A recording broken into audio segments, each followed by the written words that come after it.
La información que almacenamos en la computadora ocupa espacio.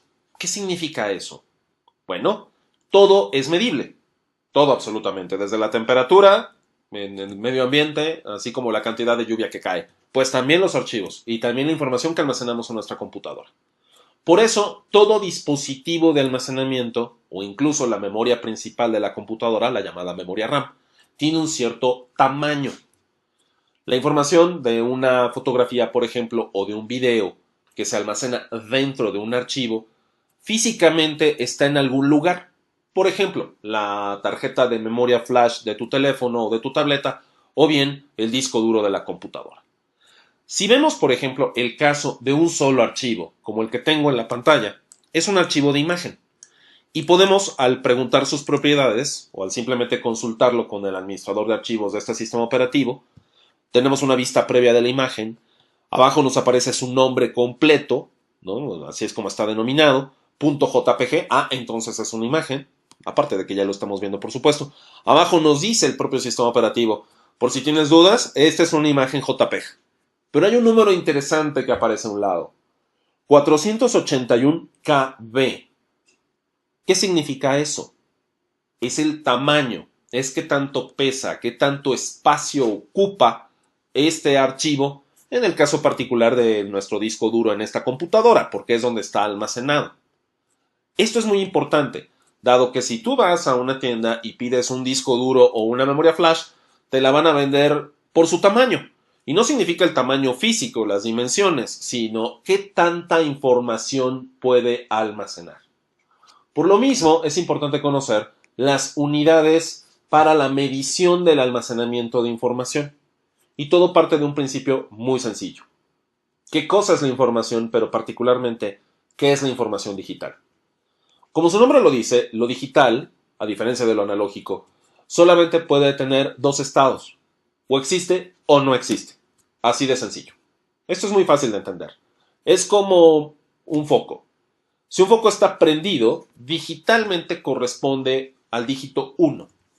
Si un foco está apagado, digitalmente corresponde al dígito 0. Son los dos estados de la información básica. Y eso se le identifica como la unidad mínima, la más pequeña que puede haber de información. O existe o no existe. Si no existe, es un 0. Si existe, es un 1. A eso se le llama bit. Pero los bits son muy difíciles de usar solitos, digamos, desagregados. Un bit por aquí, otro bit por allá, otro bit por acullá. Eso es muy difícil de controlar. Al igual que el lenguaje humano, que es la mejor manera de entender el almacenamiento de información, los bits se agrupan. Para nosotros como humanos es muy difícil decir A o B o C. No estamos dando ideas completas con eso. Lo que tenemos que hacer es agruparlos, y nuestros idiomas lo que hacen es que lo agrupan en palabras. Bueno, un equivalente, para el caso de la información digital, es el concepto de byte. Un byte, a diferencia del bit, es una agrupación. El bit es una unidad sencilla, simple, o 0 o 1, no acepta otros valores. En el caso de la información como se guarda dentro de la computadora, el bit significa un circuito encendido o un circuito apagado. El byte son 8 de esos bits. ¿Por qué 8? Bueno, durante mucho tiempo se utilizaron 7, se utilizaron a veces 64, en otras ocasiones 5, etc.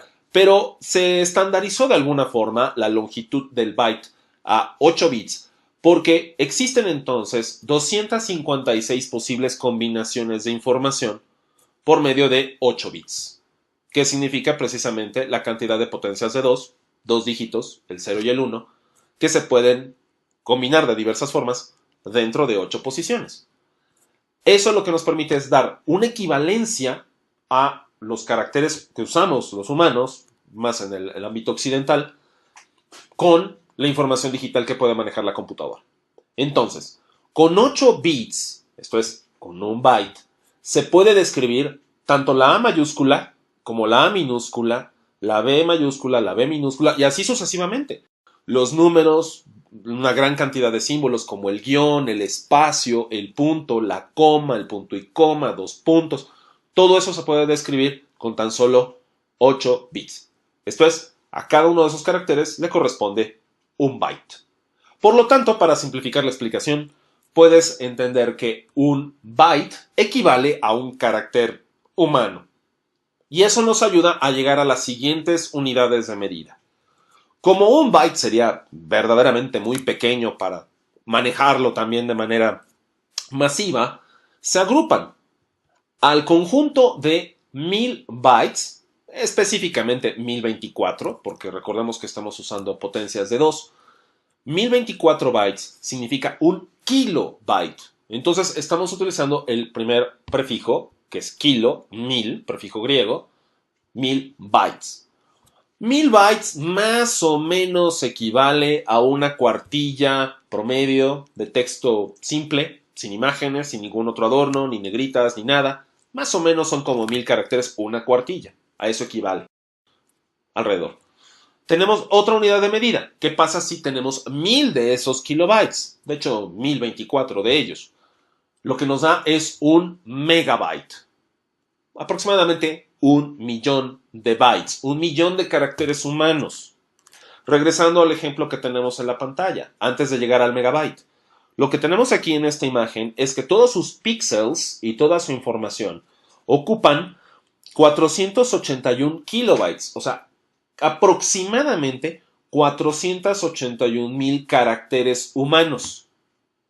En realidad es una manera de medirlo, no es que tenga caracteres humanos ahí porque son píxeles, son imágenes, puntos gráficos. Pero en eso se mide. No llega siquiera a un mega. Un megabyte significa 1.000.000 de bytes aproximadamente. Lo cual significa, para nuestro ejemplo de las cuartillas, cerca de más o menos 1000 cuartillas. Un libro promedio de 500 hojas. Entonces, para entenderlo mejor, un mega equivale a un libro, un kilobyte equivale a una cuartilla. Tenemos la siguiente unidad de medida, que es el gigabyte. ¿Sí? Almacenamos los humanos mucha más información que tan solo kilobytes o megabytes. Un kilobyte son 1000 de los anteriores, de los megas. Son 1000.000.000 aproximadamente de bytes. Hay muchos archivos, particularmente los de video, que ocupan gigas de espacio. Generalmente, por ejemplo, un video de buena definición de aproximadamente 1 hora viene ocupando, para el caso de un teléfono inteligente o una tableta, aproximadamente 2 gigabytes con alta definición. Entonces, sí se utiliza también esa unidad de medida. Recordemos el ejemplo del libro, ahora son 1000 libros, lo cual ya va siendo una biblioteca de bastante buen tamaño, si todo fuera solo texto. Pero existe otra medida adicional, que es el terabyte. Son 1000 de los anteriores, aproximadamente. Esto es 1000 miles de millones, o sea, 1.000.000.000 de bytes. Eso es un terabyte, aproximadamente. Y tenemos otra unidad de medida adicional, los 1000 de los anteriores, 1000 teras, que equivalen aproximadamente a 1000 billones de bytes. Eso se le denomina petabyte. ¿Existen cosas que guarden petabytes? Por supuesto que sí. Hoy en día la información que se guarda, por ejemplo, en la mayoría de los centros de datos de bancos o de universidades y demás, oscila varios petabytes de datos. Pero, ¿ahí llegamos? Pues no, porque existe otra unidad que son miles de petas y que son entonces exabytes. Y otro que son miles de exabytes, que son los zettabytes. ¿Esas unidades existen? Sí, porque hoy en día en Internet, toda la información que está disponible en Internet rebasa los exabytes. O sea, son muchos exabytes los que hoy en día están disponibles por la cantidad de páginas web, videos, audios, música, etc. Entonces, para finalizar, recordemos cuál es la secuencia. Bit es la unidad mínima de información, es un 0 o es un 1, que se agrupa en 8 para hacer un byte, que eso equivale a un carácter humano. Y después tenemos el kilobyte, que son aproximadamente 1000 bytes, equivalente a una cuartilla. El megabyte, que son 1.000.000 de los anteriores, que equivale a un libro. El gigabyte, que equivale prácticamente a una biblioteca de 1000 libros, porque son 1000 megas. El terabyte, que son 1000 gigas, y eso equivale prácticamente a 1.000.000 de libros. Y después tenemos el petabyte, que son casi 1000 millones de libros y son 1000 de los teras. El exabyte, que son 1000 petas. Y el zettabyte, que son 1000 exabytes. Esa es la secuencia completa.